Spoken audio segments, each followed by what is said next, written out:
Bienvenidos al curso, a mi primera clase. Esta no es la primera clase del curso, pero va a ser la primera clase que les voy a dictar yo. Mi nombre es Talia San Antonio. El curso es sobre elaboración de proyectos y artículos científicos.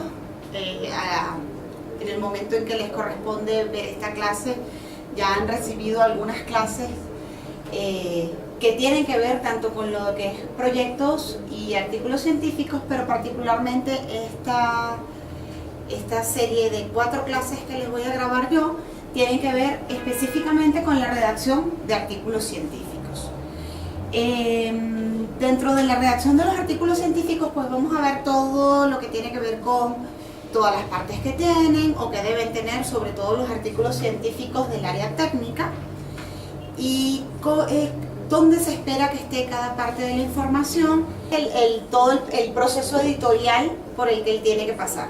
Siempre tenemos que recordar que escribir un artículo científico, al igual que redactar un proyecto de investigación, es algo que nosotros vamos a hacer como un examen, porque nosotros vamos a tener que redactarlo, hacerlo, y vamos a tener que pasar por un proceso mediante el cual una serie de personas, que normalmente se llaman pares evaluadores, van a decidir si nuestro proyecto o nuestro artículo es lo suficientemente bueno, bien sea el proyecto para que sea financiado o el artículo científico para que sea publicado. En esta primera clase nosotros vamos a ver conceptos básicos sobre la escritura científica. Vamos a hablar de la estructura que tiene este artículo, de qué partes tiene, y después nos vamos a ir concentrando en las clases consecutivas en cada una de estas partes.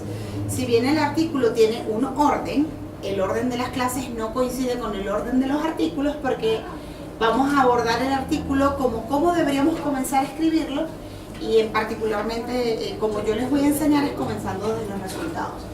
Y otra cosa que vamos a revisar que es muy importante es el punto de vista del revisor de los artículos, porque como hablábamos de que era un examen y que nosotros tenemos que pasar esa prueba, entonces nosotros tenemos que, es muy importante saber qué nos van a preguntar en ese examen o cuáles son las preguntas que se van a hacer las personas que nos van a corregir, a fin de nosotros, en la medida en que escribamos el artículo, vamos contestando esas preguntas de una vez.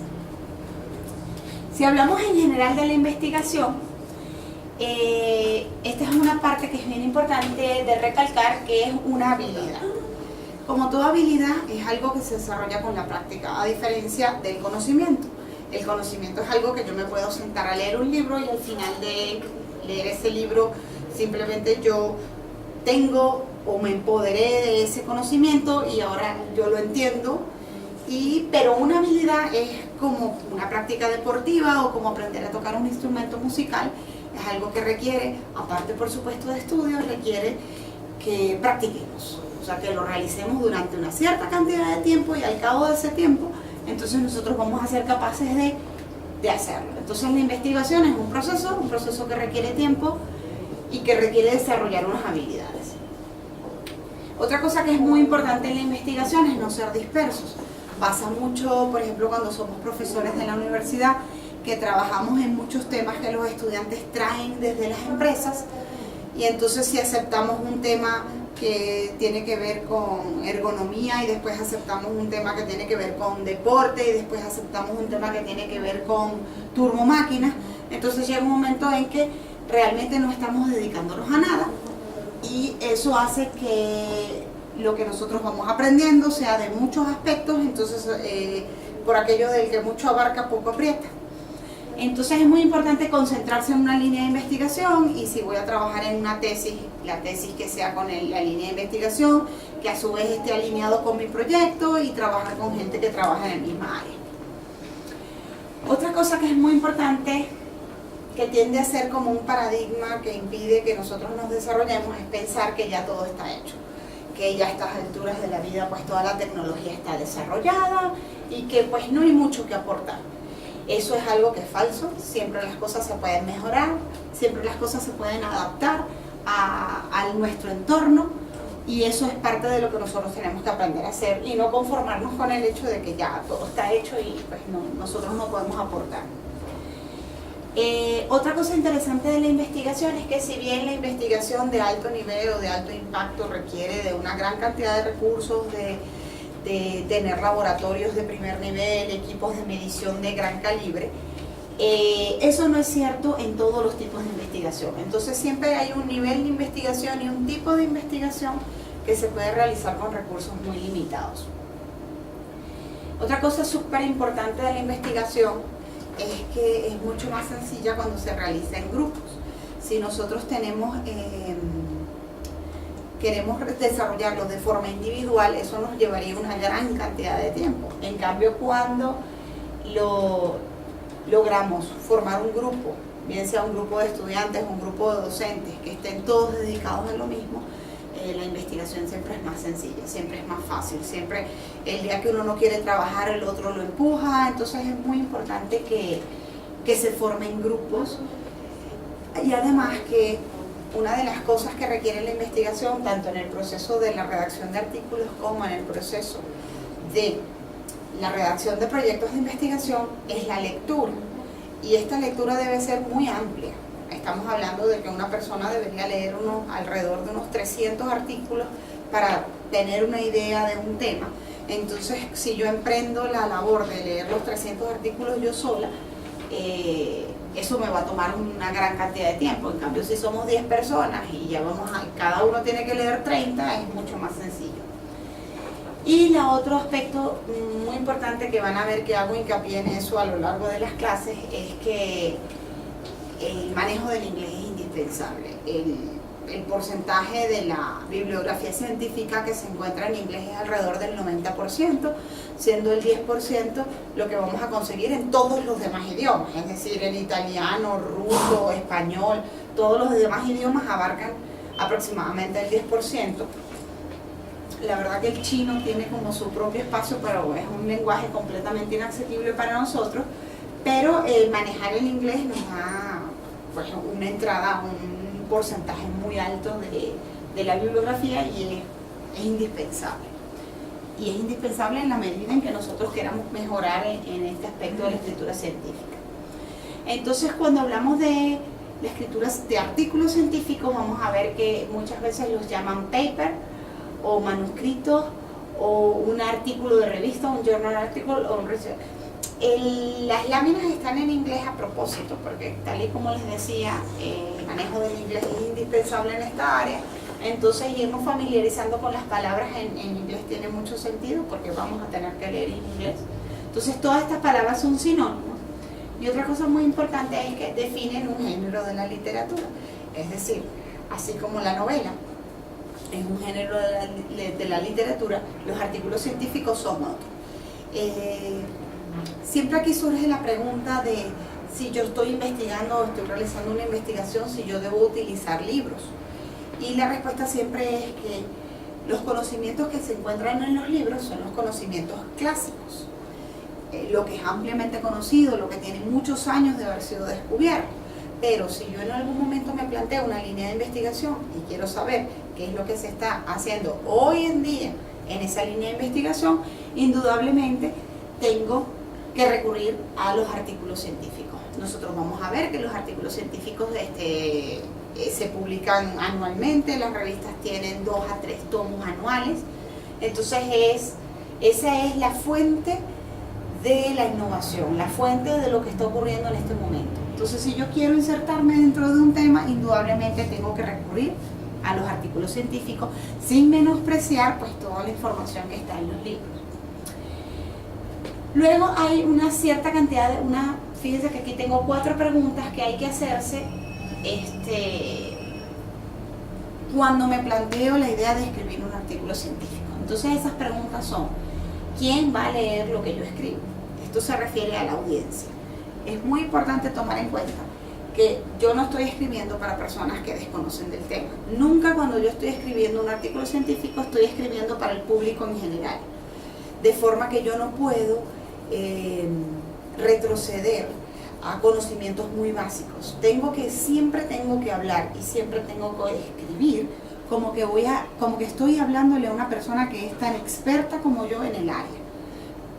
Eso es lo que se espera de la lectura científica, porque como verán, cuando ustedes van, por ejemplo, al odontólogo, no consiguen revistas de artículos científicos ahí, sino que revistas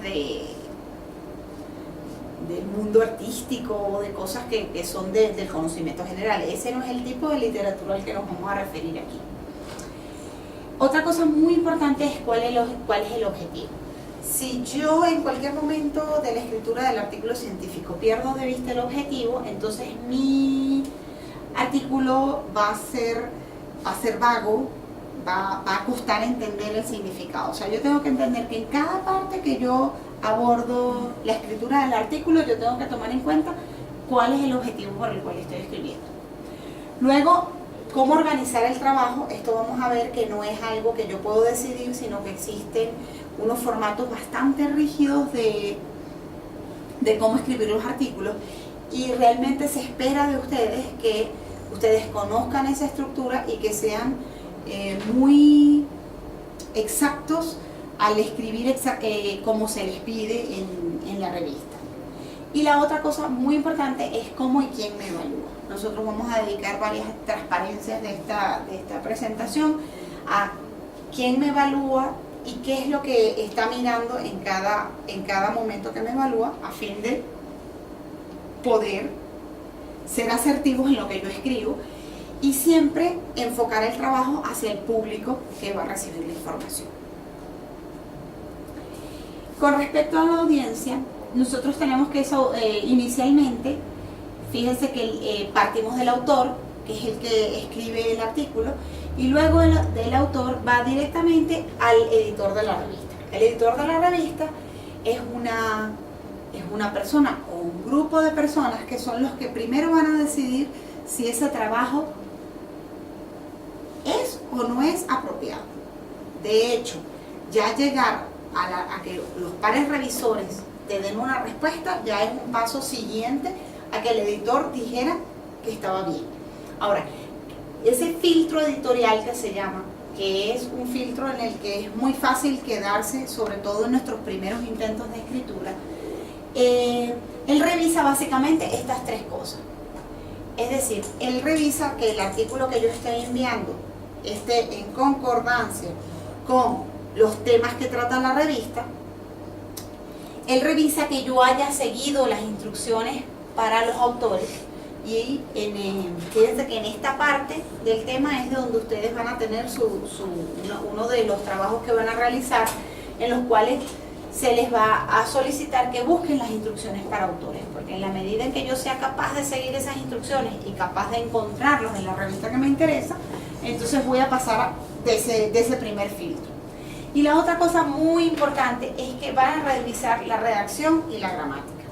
Entonces nosotros tenemos que ser muy buenos escribiendo en español, y si el artículo está en inglés, buenos escribiendo en inglés.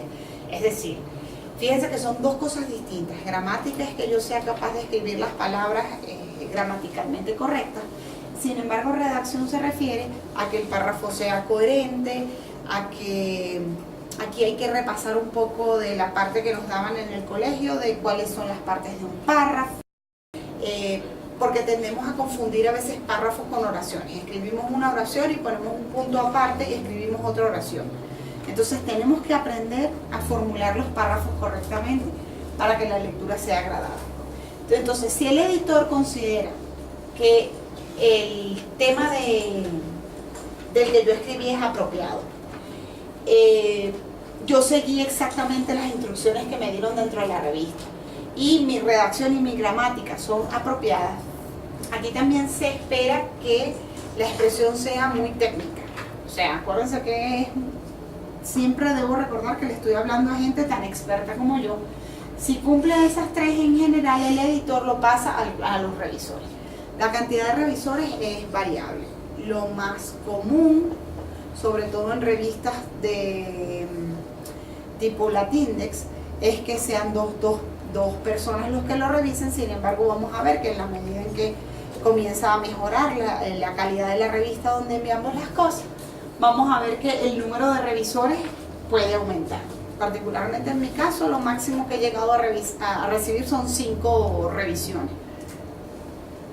Luego estos revisores, una cosa importante en este proceso de revisión de mencionar es que ese proceso de revisión es una colaboración que se realiza a nivel científico. cuando uno comienza a escribir dentro de un área, es muy regular que ya cuando tú has escrito varios artículos dentro de esa área, la revista te pida para que tú seas revisor de artículos del área de tu experiencia.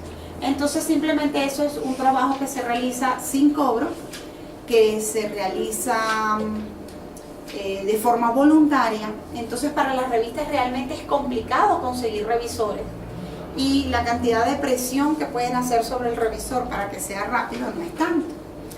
Entonces eso es una de las cosas que demora el proceso editorial, que los revisores tienden a demorar una cierta cantidad de tiempo. Una vez que los revisores contestan, esa respuesta vuelve al editor. Una parte importante es que la calificación de los artículos, la calificación, tiende a ser desde -2 hasta +2. ¿Okay? Donde -2 es rechazado,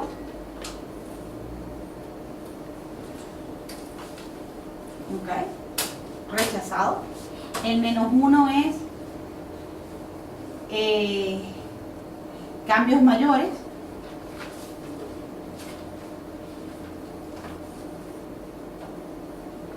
El 0 también son cambios mayores.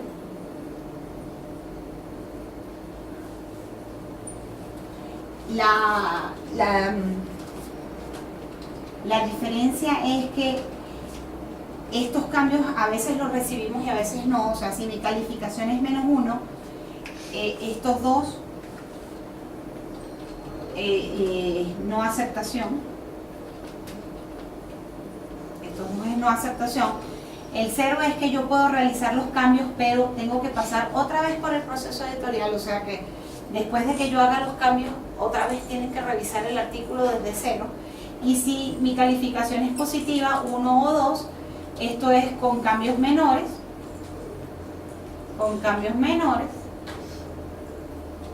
y este es sin cambios. La respuesta aquí es aceptado. Entonces, este número que yo obtengo es la sumatoria. Entonces, por ejemplo, si el revisor 1 me puso -2, el revisor 2 me puso 0 y el revisor 3 me puso 1, entonces es -2 más 0 más 1. Entonces, la respuesta al final es -1. Entonces, digamos que el editor lo único que hace es ver las calificaciones que obtuve y en base a eso tomar una decisión final que va a estar en esta escala que está acá.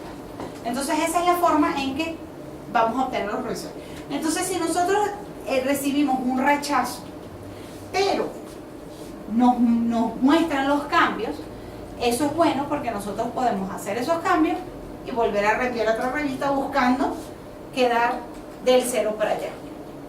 Recordemos que el 0 no es ni aceptado ni rechazado, sino que es que te mandan una cierta cantidad de cambios que son cambios bien importantes y que si tú después de que haces esos cambios vas a volver aquí, vas a volver al editor y vas a tener que ir otra vez a otra revisión. Pero ya de alguna manera te hicieron unas correcciones y se supone que al pasar otra vez por ese proceso es muy probable que quedes en el lado positivo. Y la idea es que si el paper es publicado, o sea, si vuelve al editor y es publicado, entonces aquí aparece pues los pares externos, los técnicos, las entidades financieras, que son las que finalmente va a llegar esa información. Luego, algo que tiene que ver con la escritura científica es cuáles son las razones para publicar. Entonces, existen muchas razones. Una de las razones es, por ejemplo, que en muchos trabajos, como en el área académica, son parte de lo que hace falta para ir escalando en los puestos. Otro es que queremos compartir las ideas. Queremos dejar una evidencia de que dentro de nuestra universidad existe una línea de investigación en la cual se está trabajando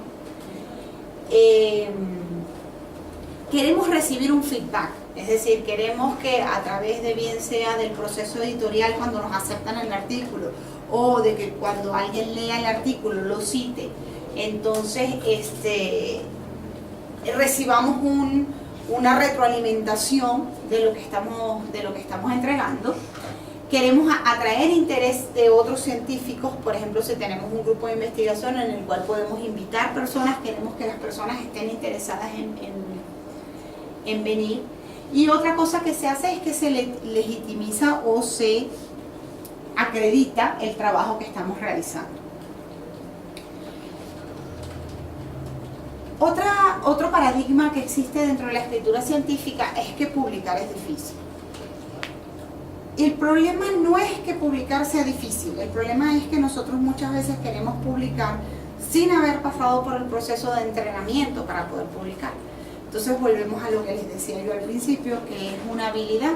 Entonces si yo quiero aprender a tocar el piano o quiero aprender a tocar el fútbol, no es que sea muy difícil aprender a hacerlo, sino que lo que sí es cierto es que si yo trato de hacerlo sin haber recibido el entrenamiento correcto y sin haber dedicado las horas que necesito dedicar, entonces por supuesto que es difícil. Publicar es un proceso que debería comenzar, porque siempre, otro de los problemas que tenemos es que nos concentramos en la parte de la escritura. Todo de lo que hablamos y de los cursos que hacemos y todo tiene que ver con la escritura. Yo quiero escribir un artículo científico, pero se nos olvida que para llegar a la escritura es indispensable leer. Entonces, como que queremos llegar a escribir sin haber pasado por el proceso de leer. Yo voy a ser escritor de libros, tengo que leer un montón de libros, tengo que leer un montón de autores, tengo que estudiar y después de eso estoy preparado para escribir. Quiero escribir un artículo científico, yo tengo que leer un montón de artículos científicos. Y solo después de haber leído un montón de artículos científicos yo estoy preparado para comenzar a escribir. Porque mucho de lo que nosotros tenemos que aprender de cómo se dicen las cosas en el área donde estamos escribiendo, cómo se dicen las cosas técnicas y correctamente, tienen que ver con haber pasado por el proceso de leer. Otro problema es que no toda la investigación es nueva o está de moda o tiene suficiente interés. Por ejemplo, podemos poner un ejemplo como la energía nuclear. La energía nuclear tuvo su boom, tuvo su momento en el cual era lo máximo, donde todo el mundo quería emigrar hacia la energía nuclear y era la solución para el futuro de la humanidad. Y después pues empezaron a haber cierta cantidad de accidentes, se empezaron a ver los poderes destructivos que tenía, los residuos que deja la generación de esta energía y pasó de moda. Entonces, si hoy en día yo quiero publicar sobre beneficios de la energía nuclear, difícilmente voy a conseguir gente que me quiera escuchar. Entonces, no es nueva o no tiene suficiente interés. Muchas veces yo planteo un experimento y el experimento falla. Es mucho más difícil publicar que algo no funcionó que publicar que algo funcionó. Las dos cosas son publicables, pero es más difícil publicar cuando no funciona. Otra cosa es que hay revistas que son realmente exigentes y eso tiene que ver con la cantidad de artículos que reciben. Aquí vamos a ver que las revistas están divididas en cuartiles.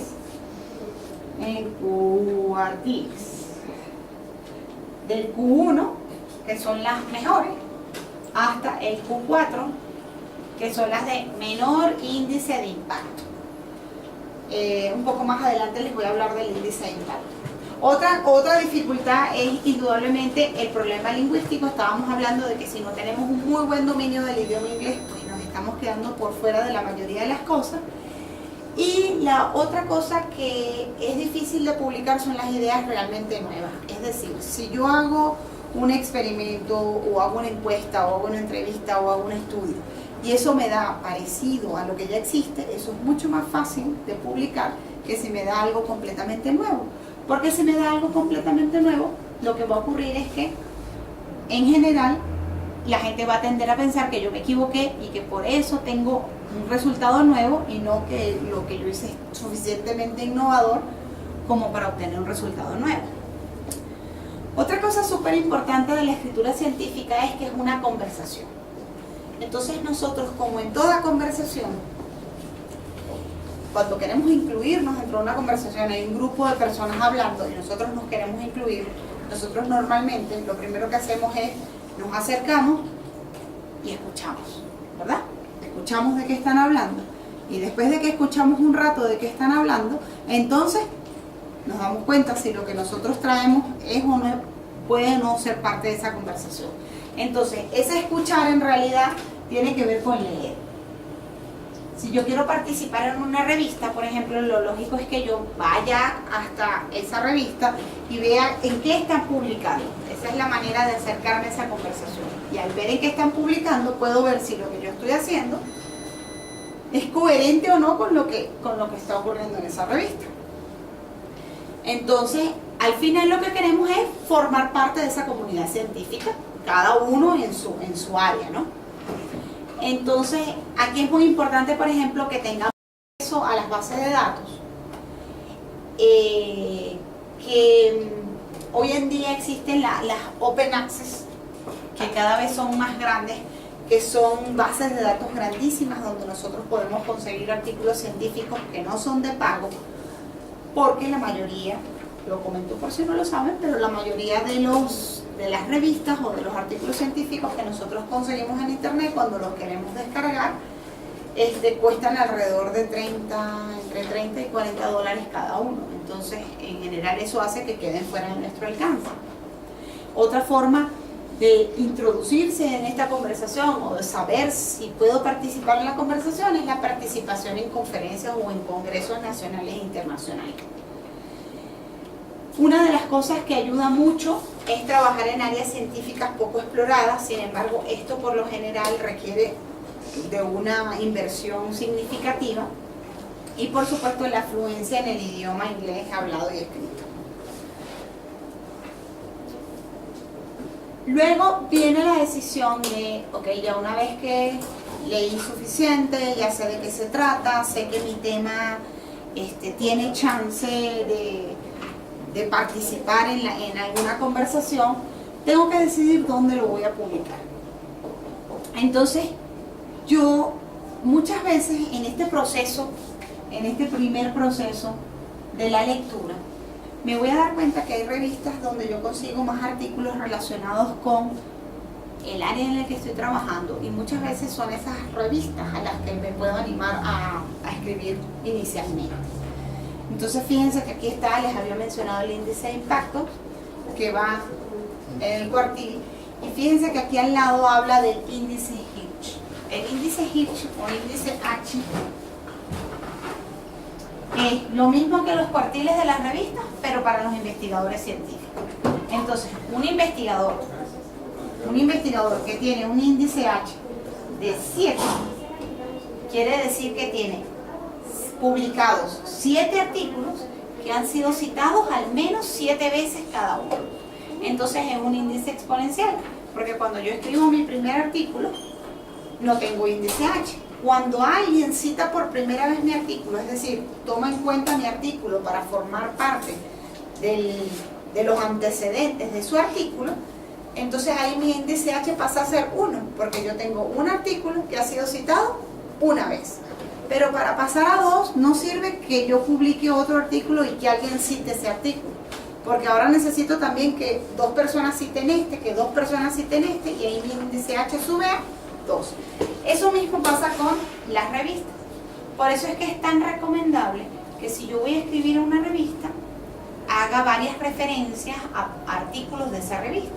Porque así como las revistas ganan prestigio a través de los cuartiles, el investigador lo gana a través del índice H. Entonces, una revista de primer cuartil, lo que está diciendo eso es que tiene un alto índice de impacto. Y eso lo que quiere decir es que en general todos los papers que publica esa revista son tan buenos que muchas personas citan esos artículos. Entonces, una revista para pasar de Q4 a Q1 tiene que lograr que las personas lean sus artículos y lograr que los artículos sean buenos y que los demás investigadores los citen. Entonces, en la medida en que yo colaboro citándolo, entonces es una manera de colaborar con la revista y en general a ellos eso los toman en cuenta a la hora de aceptar un paper. Y luego otra cosa que tengo que tomar en cuenta es el tiempo que demora la revista en publicar. Nosotros vamos a ver que en casi todas las revistas, sobre todo las revistas que pertenecen a Scopus y a Easy Web, nosotros vamos a encontrar varias fechas dentro del artículo. Entonces estas fechas son recepción, corrección y publicación. Entonces, si yo veo, como me da estas tres fechas, yo puedo saber en qué fecha recibió el artículo, en qué fecha le devolvió al autor las correcciones y en qué fecha finalmente salió publicado el artículo. Entonces, si yo veo que la revista en este proceso se demora año y medio, entonces yo tengo que tomar en cuenta que la revista es lenta. Las revistas rápidas hacen esto entre 3 y 4 meses. Todo este proceso. Las muy rápidas. Entonces yo en general puedo entrar una vez más, entro, reviso los artículos de la revista que me interesa y ahí veo cómo están estas fechas. Claro, tengo que hacer un promedio, ¿no? Tengo que abrir unos 10, 15 artículos y ver, uno se demoró 8 meses, uno 4, uno 2, uno 8, uno un año y medio, hago un promedio y sé más o menos cuánto se demora esa revista. Esto es importante porque muchas veces nosotros necesitamos que esas publicaciones pues salgan en una fecha determinada, entonces tenemos que tomar en cuenta esto. Otra cosa muy importante es que lo normal es que a mayor índice de impacto, o sea, cuando son Q1, demoran muchísimo más en publicar y además mis posibilidades de que me rechacen el artículo son muchísimo más grandes. Y las revistas que son más rápidas tienden a tener menos índice de impacto. De hecho, hay una gráfica en la cual se puede ver que si este es el tiempo que demora en publicarse, vamos a suponer que este tiempo de aquí a aquí es un año, entonces yo demoro un año en el proceso editorial de publicar un artículo en el cuartil 1 y en ese tiempo yo podría haber publicado 4 artículos en revistas de menor cuartil.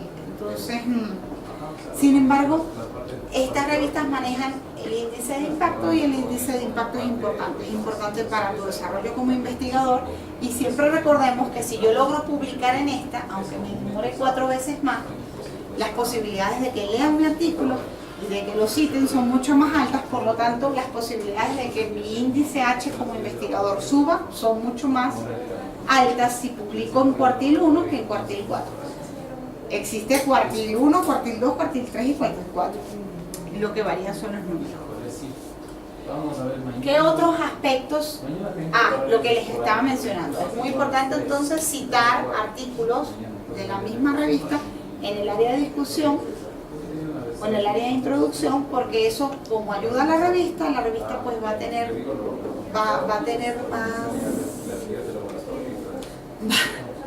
a tener más posibilidades de que lo publiquen porque yo estoy ayudando a la revista con esa cita.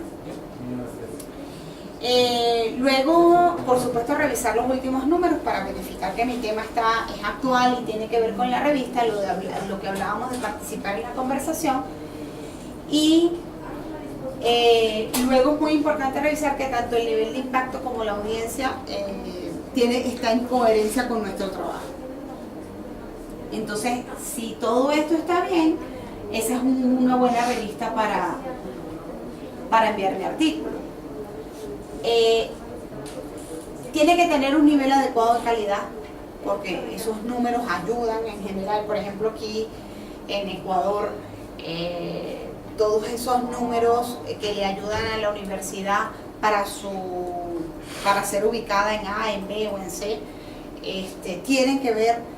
Este número o este factor de impacto de la revista es muy importante a la hora de cuánto colaboran esos artículos con los números que necesita la universidad. Es muy importante que trabajen mediante revisión por pares. En general, fíjense que ahí dicen pares anónimos. Aquí yo he visto que usan más la palabra de pares ciegos, pero eso se refiere a que la persona que recibe el artículo, pero en la sección donde están los nombres de los autores no está, entonces él realmente no sabe de quién es ese artículo que está leyendo. Por eso se llama pares ciegos. Y normalmente es doble ciego, quiere decir que ni él sabe a quién le está revisando el artículo, ni yo sé quién me está revisando el artículo. Entonces ninguno de los dos nos vemos o sabemos quiénes somos, y por eso se llama doble ciego. Debe poseer unos índices bibliométricos adecuados, esto es lo del factor de impacto. Fíjense que hablamos de acorde a las exigencias de la investigación, ¿quién? La institución que me evalúe a mí.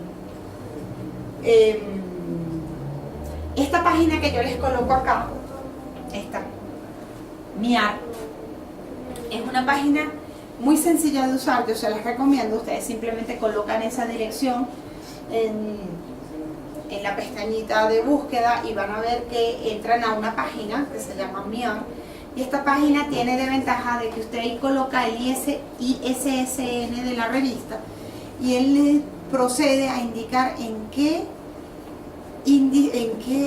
bases de datos está indexada esa revista, porque con el paso del tiempo pues lo de las revistas también se ha convertido en un negocio, y como todo negocio no siempre todo el mundo es honesto. Entonces muchas veces recibimos invitaciones para participar en revistas donde ellos nos indican que la revista está indexada y tiene un alto factor de impacto, y eso puede ser cierto como puede ser falso. Entonces si nosotros entramos a esa página y colocamos el ISSN de la revista, que normalmente es un código de número o alfanumérico, inmediatamente nos va a dar un listado de las bases de datos donde realmente está indexada esa publicación.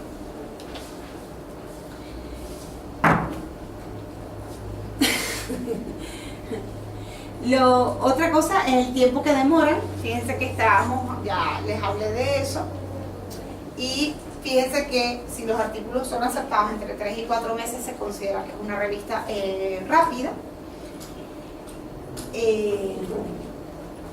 Es muy importante para el autor que sea rápida porque asegura que su publicación va a salir, y recuérdense que dentro de las publicaciones es muy importante la innovación. Entonces cuando yo tengo una idea es bueno publicarla bastante rápido, porque si no a alguien más se le puede ocurrir esa idea y entonces ya mi idea no va a ser tan innovadora como era hace 3 o 4 meses. Y si la revista se demora 1 año y medio en publicar, capaz que cuando yo empiezo el proceso no había nada al respecto, y cuando finalmente dentro de 1 año y medio me la publiquen ya resulta que el tema está de moda y todo el mundo lo sabe. Y por supuesto incrementa su hoja de vida.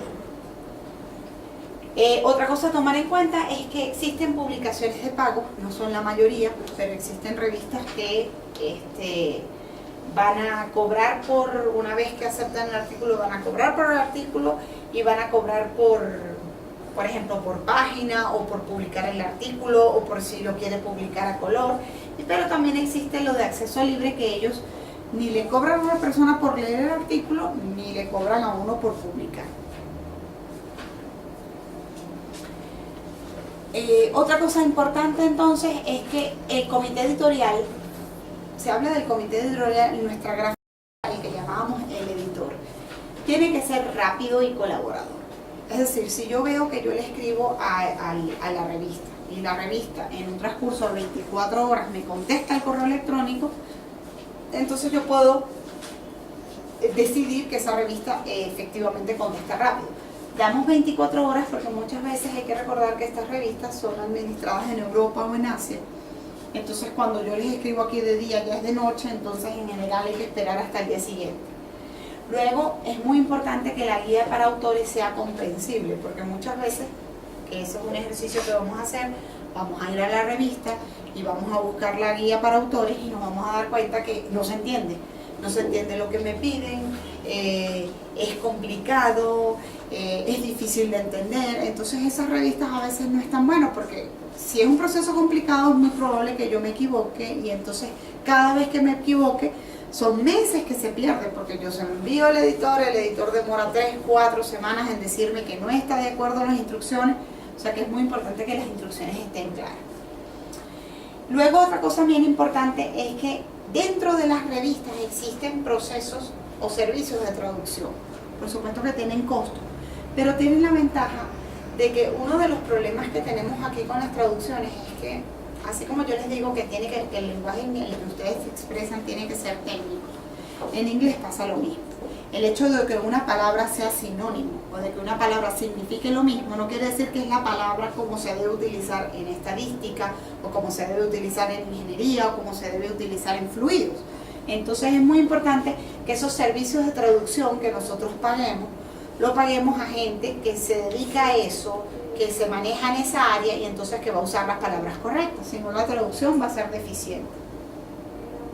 Otra cosa que ayuda es que ya haya otros profesores o otras personas que hayan publicado en esa revista y que le puedan indicar a ustedes cuáles son los pasos por los que él pasó, cuánto se demoraron, si se sintió bien atendido, si fueron amables, rápidos. Entonces esa recomendación también es parte de lo que es importante cuando vamos a decidir dónde publicar.